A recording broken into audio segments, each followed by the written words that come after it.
Hello, ladies and gentlemen, and welcome to yet another talent tree review of the specializations for 11-0 for the War Within. I'm Party PD. Let's get this bad boy underway. We've reviewed a couple of them already, and now we're into our third of the fourth total reviewed and talked about one already. Words, they escape me. Lightsmith. Lightsmith Paladins are the specialization of both Holy and Protection. Lightsmith Paladins are paladins, or Lightsmiths are paladins who have developed such masterful control over the light that they are able to wield it tangibly, employing constructs to empower their weapons and defenses to protect their allies. Going into this with the Lightsmith Holy and Protection Paladin talent tree mock-up, we've got the Holy Armaments right at the beginning. The active is Will of the Light to coalesce and become manifest at a target location as a holy armament, which may be wielded by you or your allies. Alternate between Holy Bulwark and Sacred Weapon.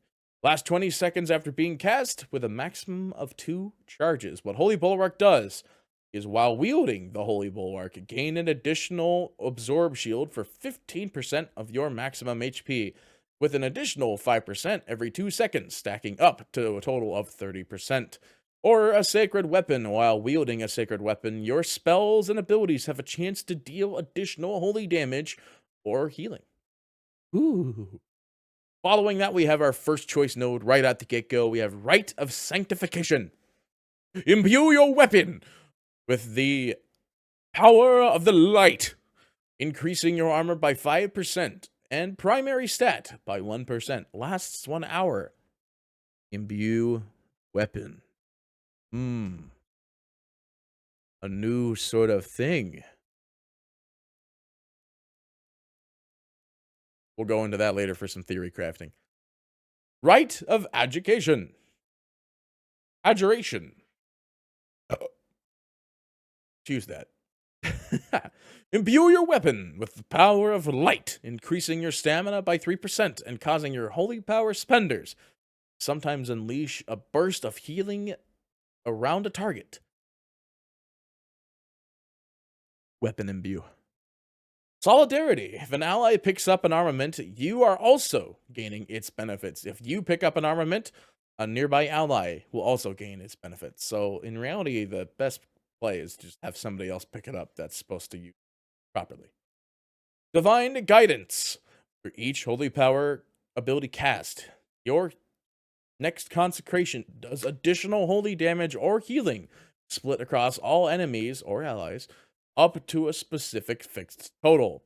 Or you can go Blessed Assurance. Casting a holy power spender increases the damage and healing of your next Crusader strike. Blessed Hammer, or Hammer of the Righteous. I like it a lot. I'm putting a lot of effort into the Paladin one. It's very easy for me to do this on the Paladin one. I am a Paladin main, so Paladins are fun. Following that, we have Laying Down Arms. When an armament fades from you, the cooldown of Lay on Hands is reduced by 15 seconds. And you gain Shining Light or Infusion of Light. Pretty good. Good. We don't know the cooldown of Holy Armaments, though. Divine Inspiration. Your spells and abilities have a chance to manifest a Holy Armament nearby, which I imagine is the way to go. That's probably the one that RNG, 100%. I believe in the gun. The RNG. Anyway, or forewarning, the cooldown of Holy Armaments is reduced by 20%. That's most likely something that's going to be picked up by the Holy side over the Protection side. Protection side is going to be hitting things more often, has more chance to spawn, and has a little bit more abilities that are going to be cast more often. As for our fourth set of choice nodes, we have Fear No Evil. While wielding an armament, the duration of fear effects is reduced by 50%. Pretty good in PvP, I'd say. But if you're PvPing on a Prot Paladin, why, man? Just stop. I've already abused it enough myself. Or you have Exploration, which is enemies within 5 yards of Hammer of the Righteous target are slowed by 15%. Pretty good overall. Not really a bad thing, in all honesty. With our last set of nodes at the bottom here, we have Shared Resolve. The effect of your active auras is increased by 33% on targets with your armaments. Now, I was theory crafting this earlier, right? Imagine a Holy Paladin, right? He's running Devo because most Holy Paladins are running Devo. I don't think other Holy Paladins are running anything different. But let's just say your Holy Paladin's running Devo, yeah? So he drops an armament and they have Devo at 33% additional effectiveness. That's pretty good. Now, here's the other thing, right? How is that going to work with Prot Paladins running Retribution?